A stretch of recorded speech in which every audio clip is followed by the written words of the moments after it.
You know, I grew up a huge fan of Mr. Rodgers. And one of the best things about that show was love was always just around the corner.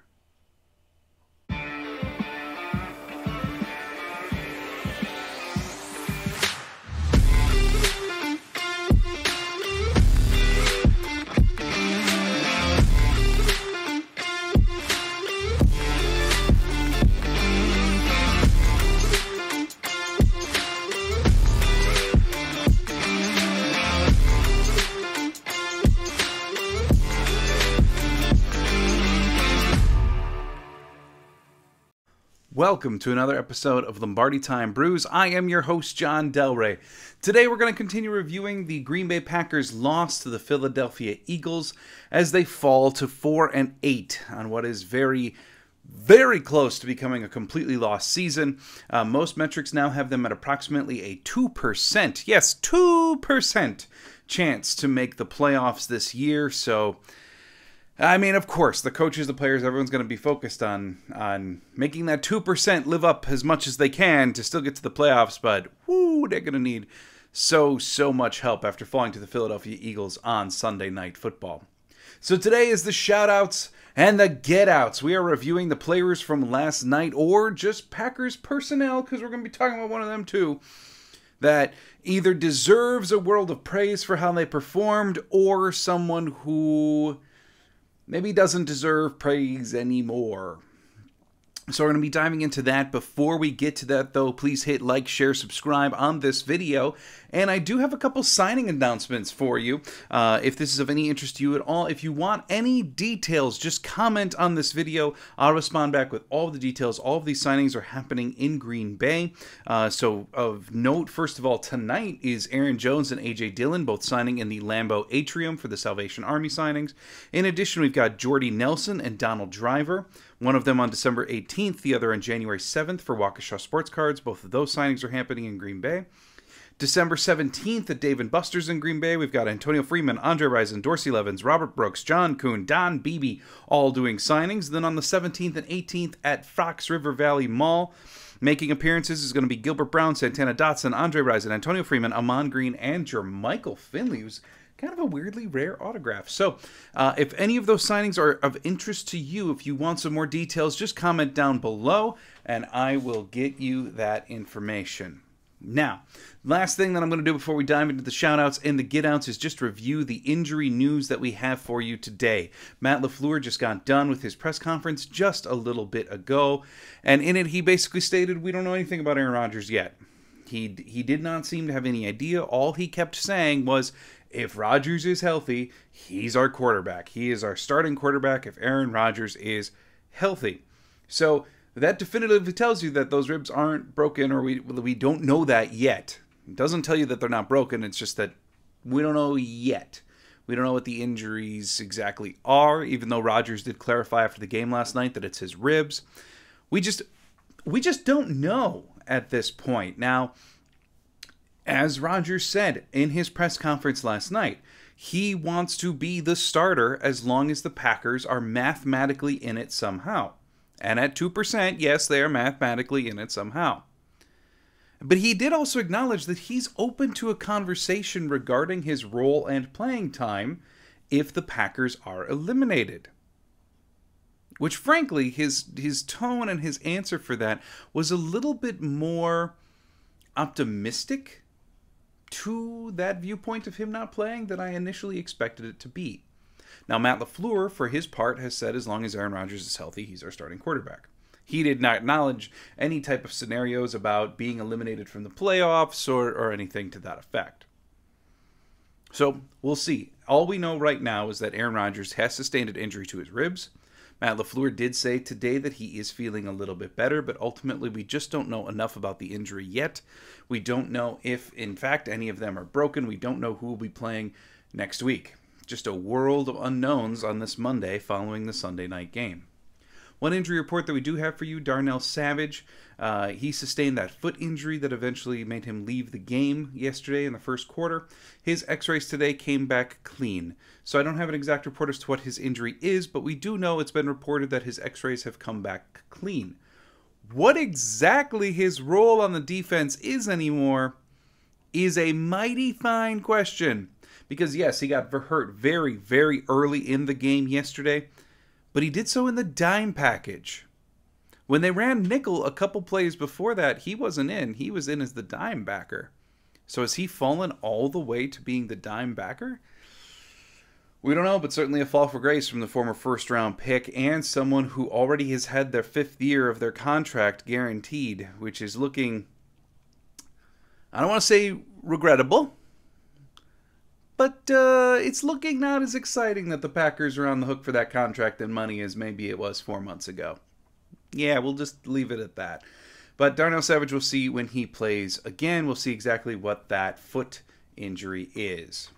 So, let's talk shout-outs and get-outs. I actually have 3 of each today. I'm going to go over the shout-outs first, then I'm going to wrap it up with the get-outs. And first, I'm going to do it. The first shout-out of today goes to the quarterbacks. Yeah, I'm lumping in both. Combined, they had 253 yards passing, 3 touchdowns, 2 interceptions, 17 of 24 throwing the ball. I mean, you'll take it, right? I mean, first of all, let me get this out of the way first. Yes, Aaron Rodgers had those 2 interceptions. One, he very much said that Tyler Davis ran the wrong route. On the broadcast, they thought maybe it was that Tyler Davis was supposed to run the route flatter when actually he was running more to the corner. Turns out, Rodgers said in his post-game press conference that Tyler Davis was supposed to run straight up the seam, which is completely not what he did. So, I don't know. Yeah, can you attribute that to Rodgers? I mean, yeah, sure. Blame goes all the way around. Should he have thrown that ball if Tyler Davis was running the completely wrong route? Up for debate. You can't know unless you know all of the details of the rest of the play, but nonetheless, it was an interception. The other one got tipped. It was not a great throw. But the reason why Aaron Rodgers is in the shout-out category is because for weeks now, we have seen Rodgers throw wobbly passes off target, passes that, even on the little outs or the bootlegs behind the line of scrimmage, Rodgers has been off. Some of the simplest throws over the last 6 weeks, Rodgers has been off. And you can attribute that to the thumb. You can attribute it to his age. I don't really care. Chalk it up to the special tea that he drinks. I don't really care. If you play, you're judged based upon what you do on the field. So, missing on simple bootleg throws is a bad thing. No one can dispute that. But last night, we didn't see as much of that. In fact, Rodgers, throughout the course of the game, truly made a couple vintage Rodgers-esque plays. Some true highlights. And that was great to see. This was healthier than he's looked in quite a while until he got hurt. But then flipping it to the other side, Jordan Love. Man, one thing I will say, and this is not a knock on Rodgers, so don't take it that way if you're a Rodgers fan. But when Jordan Love came in, the offense just automatically looked more energetic, didn't it? I mean, didn't it? He looked spry and young and fast, and man, he's got cannon. And that's not to say that Rodgers doesn't. This isn't a direct comp. But when Jordan Love came in, it just felt like there was some life again, right? I mean, I can't be the only one that thinks that. And that's not to say that Aaron Rodgers is bad, but man, it was really exciting for Jordan, I'm sure. And he ripped some throws. I mean, ripped them. The one where he's evading pressure and then slings it in the end zone. Yes, it wound up being incomplete, but that's a Rodgers-type play. That's that kind of snap. Or even the one down the sideline to Aaron Jones that Jones couldn't haul in, but still, I mean, that's a Patrick Mahomes-type throw. What we saw last night was legit out of Jordan Love. And I know, small sample size. Defense wasn't prepared for Jordan like they were Rodgers. Yeah, so what? Right? Again, you're judged not necessarily on the circumstances, but you're judged on what you do on the field. And Jordan Love took what the defense gave him and executed. Which is a lot more than we can say for several other members of the Green Bay Packers throughout most of this 4-8 season. That deserves a shout out. So both Rodgers and Love together. Together again. These two are going to be tied together forever. But tied together in the shout out category for a 3-touchdown, 253-yard performance. And I will say this. Regardless of whether it's Rodgers coming back next year, regardless of whether it's Love under center, I feel pretty good about the quarterback position. And that's more than a lot of teams around the NFL can say, regardless of anything else coming up here. Number 2 shout out. Yes, the number 2 shout out goes to another guy who, just for most of this year, has not lived up to the expectation that everyone expected him to be, and that is the Quadfather and Quadzilla, all-in-one man, A.J. Dillon. Yesterday, he had 8 carries for 64 yards and a touchdown. He also had 3 catches for 24 yards. And where the hell has this guy been all year? Because this A.J. Dillon is the A.J. Dillon that we all expected. He ran hard, really hard. I mean, he was fast. He was decisive in his cuts. You know, the A.J. Dillon that we've been seeing for like the last 6 weeks now, running into the backs of offensive linemen, having nowhere to go. This was not that guy. This was find a hole, punch through, and go. And this is who he was supposed to be in this offense. And it shows. 8 yards a carry, 8 yards per catch. That touchdown run was beautiful, rumbling down the field.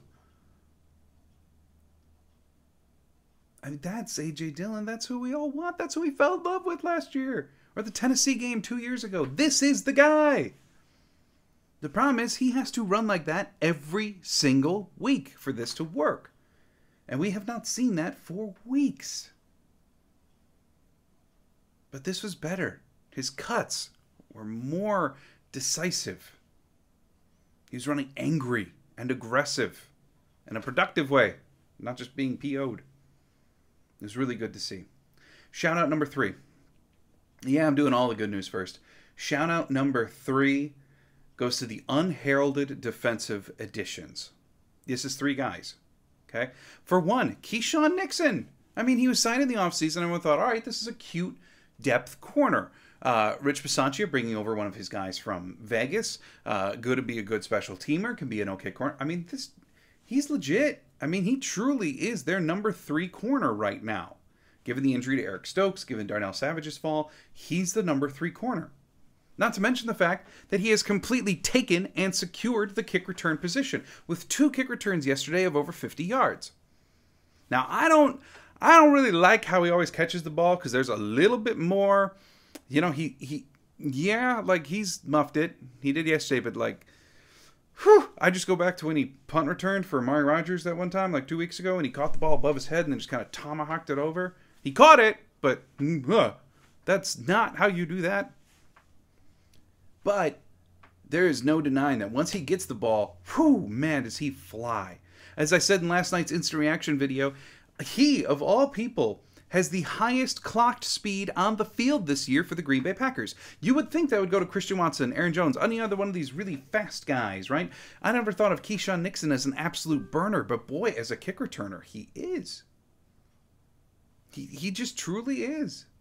And you see the ability there. I mean, 2 returns over 50 yards. When's the last time we could say that for the Green Bay Packers? And that does nothing to speak of how well he's playing corner. Now you look at the other guy. A guy picked up right on the cusp of the regular season. A guy who everyone thought was just going to be a special teamer. Rudy Ford. He now is one of your 2 starting safeties. He still is valuable on special teams. And you want to talk about a jolt of life and energy for the defense. Man, he flies. And he tries to make tackles, which is more than you can say for a couple who are paid quite a bit more than him. But Keyshawn Nixon, Rudy Ford, combined yesterday, had 5 targets. They gave up 4 catches. That doesn't sound good until you realize 1 yard. Those 4 catches went for 1 yard. Nixon and Ford shut down the small pass game for the Philadelphia Eagles. Pump in the fact that Nixon and Ford combined had 3 stops per PFF. Now, 3 stops per PFF. A stop is a tackle that stops a play before it can go, before it would be expected to go farther, I think is the right way to explain that. It means that you did something. You made the tackle, you made the stop before projections say that that play should have occurred. Basically meaning you made an exceptional tackle. You stopped a play dead in its tracks when most other times that play would have kept going. Now, Ford and Nixon together did that 3 times, which when I get to one of the get outs, how valuable was that yesterday, right? And the last one that I'm going to lump on here too, Justin Hollins. Talk about new kid on the block. We claim him from the Rams. He gets here on Thanksgiving. All of a sudden, 4 days later, he's playing on Sunday Night Football. And he is going hard, getting 1 sack, 2 tackles. 1 sack, 2 tackles in the game yesterday for a new guy. And you know what? He made his presence known. He did. He played incredibly well. He was active on the field when he played. For a dude you claim off of waivers who had started 5 games for the Rams, I mean, what more do you want from him? He could be a valuable edge depth piece moving forward. Now, let's turn it over to the negative. Okay, that was all really good. Now the negative, Matt LaFleur. I'm going to put you as get out number 1. I'm not even going to put Joe Barry here anymore. Okay, look, I don't agree with how Joe Barry called the game. I don't agree with much of what Joe Barry has done this year. One thing I will give him credit for is an attempt to make adjustments, which is more than you could say about the offensive side of the ball for a long time. But ultimately, at this point, Joe Barry has shown the defense is broken. Players are miscommunicating. Players are not doing the basics. And you can choose. You can either put this all on the players, or you could say that the leadership of the defense is broken. It's time for a new voice. So at what point is this not Joe Barry's fault anymore, and the fault of the guy who continues to employ him and put out all of this rationale as to why it's fine? In his press conference today, Matt LaFleur explained that they, meaning the coaching staff, felt as though the players were in the right position to make a play most of the time last night. And he used that as a defense to say that we don't need to move on from Joe Barry because all the players were in the right spot. Well, that means that the coordinator did their job. Well, no, not entirely. One of the big things for Joe Barry last year, and a lot of people seem to forget this, was that Joe Barry came in and taught this team how to tackle. Well, when I get to get out number 2, you're going to see just how many they missed. That's part of his job too. I've been saying this for weeks. When you have this rampant mass decline across an entire, not just position group, but an entire side of the ball, who on defense is playing better than they played last year? So are we getting better or are we getting worse? If the answer is damn near everyone is getting worse and you've invested all of the resources, all of these first-round picks, all the money. I saw something on Twitter earlier that said that the Packers spent the second most cash on the defensive side of the ball in the NFL last year. And for what? A DVOA that ranks 23rd in the NFL right now? A run defense that gave up 360-plus yards to a team that obviously runs the ball well and you couldn't stop it? It's just a mismanagement of resources at this point. And if your entire defense, every single player on that defense, is not performing up to expectation, eventually the axe has to fall somewhere. And Matt LaFleur, you're actively hanging on to it. Now, I understand, don't get rid of a coach mid-season. Okay, fine. But here's the rationale. Your season is now lost. You are 4-8. The likelihood of you not making the playoffs is 98%. Your team is banged up, injury-riddled. Okay? And everyone's got this question of, well, is it totally the players' fault? Have the players been bad? Is it Joe Barry's fault? Is it the scheme? Is it just the communication? Is it the coaching? What is it? Why isn't this defense that was expected to be really good, why is it suddenly bad? You want to know how you can run a test to see?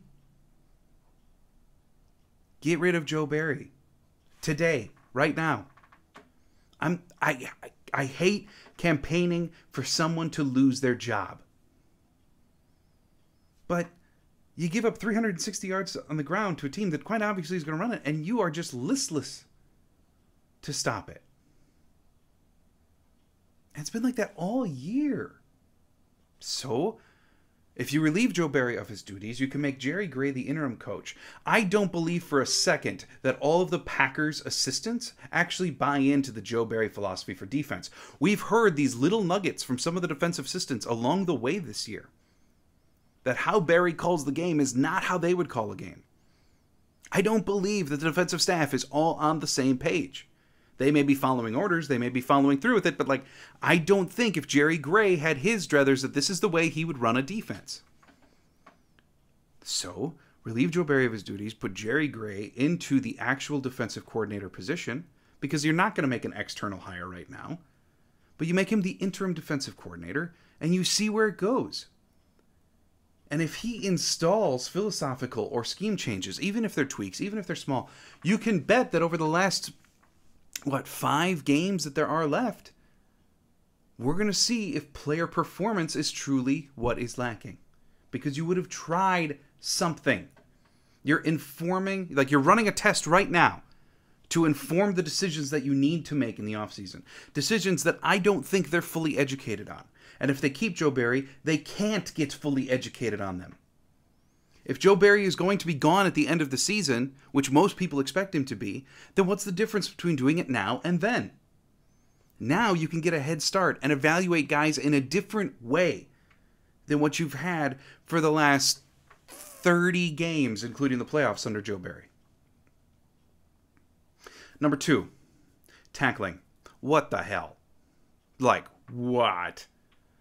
Quay Walker missed 4 tackles. The team on the whole missed 15 to 20 tackles. Matt LaFleur said in his press conference that this is by far the worst tackling performance that he's seen since becoming head coach of the Packers. Why? Why is this hard? Why is it that game after game after game we've seen Darnell Savage and Jair Alexander, who used to tackle well, Jair Alexander now just kind of goes, Bro, what is going on? Wrap up. Hit someone. And if you don't believe me about Jair Alexander, trust me, there's tons of clips of it in the film. And you have to wonder in the specific case of Jair, is it still the shoulder injury or what is going on there? But it's defense wide. That's the problem. 20 missed tackles in a game? It's too many. It's too many to say that your defense is even competent. You're not doing the basics. You're forgetting the tackle part of playing tackle football.